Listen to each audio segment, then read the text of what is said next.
Welcome to the Vinyl Matters Podcast hier im Presswerk bei Matter Fact. Wir haben heute Klaus DJ hier. Hallo, moin. Geiles Set gespielt, ein schönes Deepes House-Set. Du legst mit Platten auf. Nur mit Platten? Sagen wir es mal so, ich bin mit Platten groß geworden. Ne? Ja. Es gab eine Zeit, ich glaube, ich war so 15, 16, da bin ich so ein bisschen in die Szene gekommen.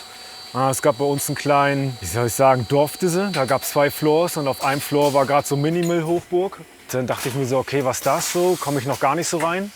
Aber ein Nachbar von mir, der hat halt mit Platten aufgelegt und der hat einfach so dieses trockene Detroit-Shit aufgelegt. Das war mir zuerst ein bisschen zu dry. Aber S oder so? Ja, genau, dieses- die ganze Schiene. Ja, Norm ja. Telly, Delano Smith, dies, Ja, das, genau, jenes. ja. Das war mir erst ein bisschen zu dry und irgendwann auf einmal ist der Funke umgeschmiert. Da dachte ich mir, geil, das groovt ja. Da wird dry to deep dann, ne? Genau, Genau, also ja. zu dem, ich sag mal, von das Minimale, was vorherrschende war, auf einmal zu Detroit, war irgendwie ein Groove da, irgendwie so. Der hat Ja, mich ein bisschen ja, gecatcht genau. irgendwie. Und von da an dachte ich mir, interessant, aber hat natürlich nicht die Kohle. Aber dann habe ich halt erstmal einfach Tracks gesuchtet. Und irgendwann hatte ich dann ein bisschen die Kapazität und Ressourcen auch zu sagen, okay, jetzt steige ich mal ein bisschen vielleicht auf Platten um und habe erstmal nur Platten gekauft. So, Ja. Platten für mich gekauft zu Hause. Und irgendwann bin ich dann zusammen mit einem Kumpel zusammen in Rostock gezogen. Und der hat ein Setup gehabt. Und der war da sehr hinterher und war da sehr akribisch. Und ich würde sagen, 1-2 Mal im Monat stand ich mit ihm an den Turntables. Und dann habe ich ein bisschen gelernt. Und ich würde sagen, nach 1,5 Jahren hat es irgendwann auf einmal Klick gemacht. Und dann dachte ich mir, okay, so haut es irgendwie ein bisschen hin. Es gab so einen Punkt, so, da merkt man, okay, jetzt läuft's. Oder ich habe ein bisschen eine Ahnung, was ich da mache. Und von da an ging es dann eigentlich nur noch Platten. Ich würde sagen, jetzt 16 Jahre, bestimmt Platten irgendwie. Es gab eine kurze Zeit, wo ich auf digital so ein bisschen eingeswitcht bin, weil ich merke so, oh, das hat viele Funktionen und Features, die genau. man irgendwie nutzen kann, um mal einen Loop aufzusetzen oder sonstiges. Aber wenn man nicht das Setup zu Hause hat, ist es natürlich schwierig, das irgendwie, finde ich, einzuüben. Und ich glaube, da geht es vielen so, man verliert sich in diesen ganzen Dateien. Ja, so, wenn man so das- ging es mir auch. Ich habe auch kurz geswitcht und dann irgendwann hast du dann so, oder kommst zu spät in den Club und hast eine Playlist gesucht und bist irgendwo bei der gelandet, bei der Playlist, die du mal davor gespielt hast. So. Ja. Das spontane Suchen, die Zeit, ne, die du jetzt so im Koffer hast, Ja, das ist bei mir irgendwie, und ich habe nie richtig beschriftet. ja, okay. Und dann war ich dann lost in Files irgendwann. Genau, das kenne ich auch. Ich habe da einen Ordner gehabt mit weiß ich wie viel und du weißt, okay, der Track ist geil, aber wie fängt der an, dies, das, jenes, du weißt nicht, wie es irgendwie float und hinhaut und da habe ich mir gemerkt, so cool es irgendwie vielleicht auch ein bisschen ist, weg mit dem Shit. Also, Ich meine, für einen vernünftigen CD-Player heutzutage, Gebrauchmarkt ist auch echt hart umkämpft. ja, Zahlst du fast so viel wie ein ganzes Setup. Ne? Also genau. da ist man schon bei gut Geld dabei. Ne? Naja, und Liebe zum Vinyl halt. Ne? ja, genau. Du machst eine eigene Podcast-Reihe mit einem Kollektiv. Ja, 2012 ist das entstanden, also jetzt auch schon 12 Jahre am Start. Die ursprüngliche Idee war so ein bisschen, wir waren so 4, 5 Leute verteilt über Hamburg, Schwerin, Rostock.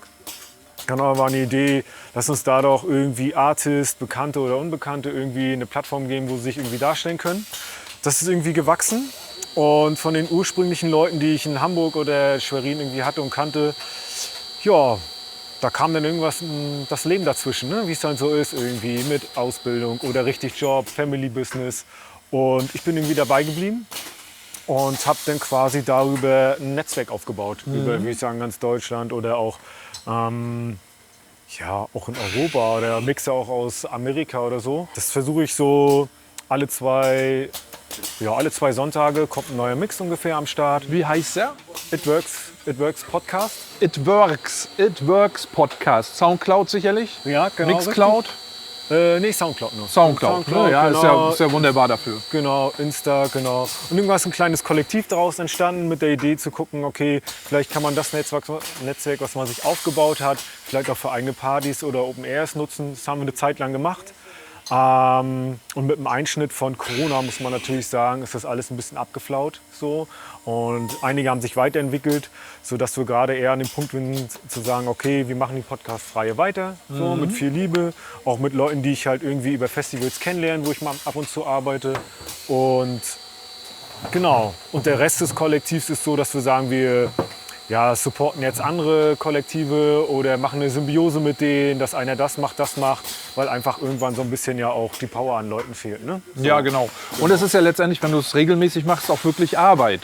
Definitiv. Ne? Denn, auch wenn es am Sonntag ist oder sowas, hochladen, einen vernünftigen Mix, dazu vielleicht einen Text schreiben, das promoten, alles absetzen.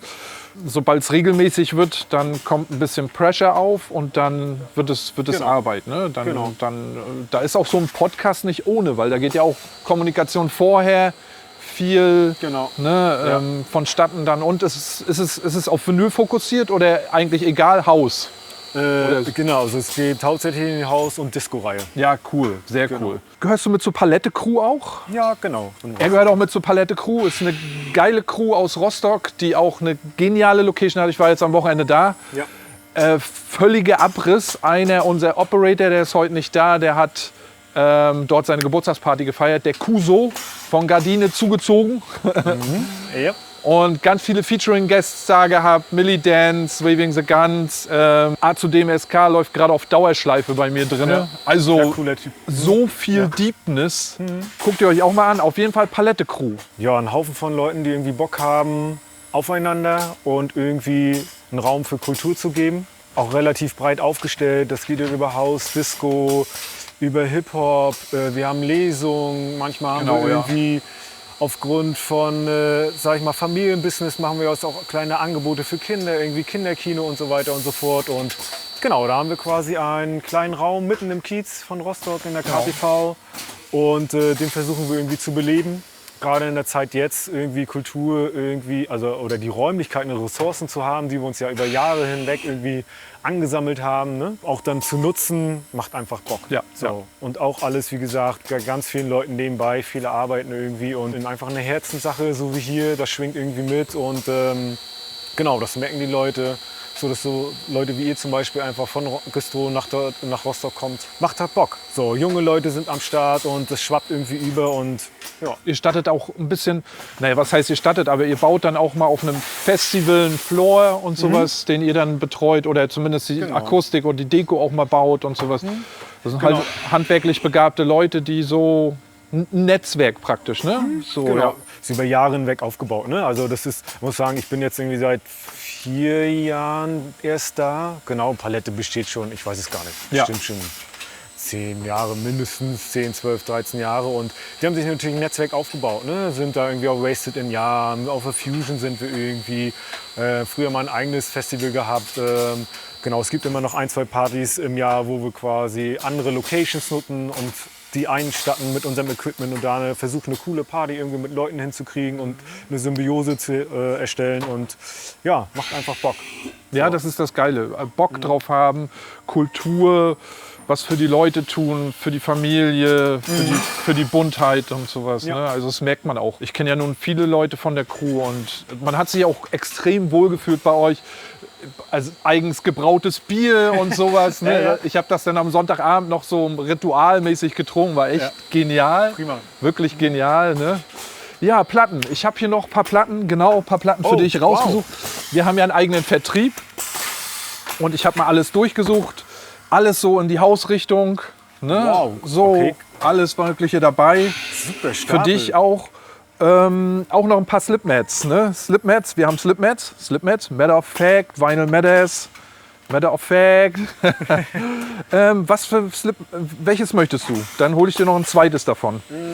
Einmal Vinyl Matters, Matter of Fact und hier ist halt Schallplatte in ganz vielen internationalen Sprachen. Ah, okay. Ich habe schon zu Hause welche im Clean Look, deswegen würde ich sagen, nehme ich die auf jeden Ja. Fall mit. Ja, super Cool. Idee, cool.